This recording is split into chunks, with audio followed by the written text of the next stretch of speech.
উন্নত চিকিৎসা নিতে দীর্ঘ প্রায় 7 বছর পর লন্ডনে গেলেন বিএনপি চেয়ারপারসন খালেদা জিয়া। ইতিমধ্যে লন্ডনে পৌঁছেছেন তিনি।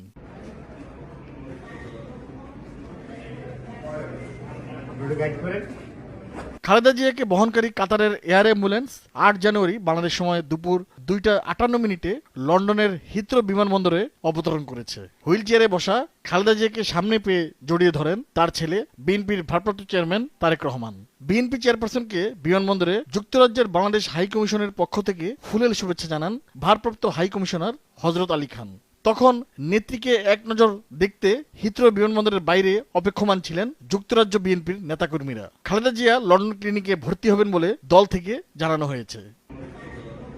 গতকাল 7 জানুয়ারি রাত 11:46 ঢাকার হযরত শাহজালাল আন্তর্জাতিক বিমানবন্দর থেকে খালেদা জিয়াকে নিয়ে উড়াল দেয় কাতারের এয়ার অ্যাম্বুলেন্স।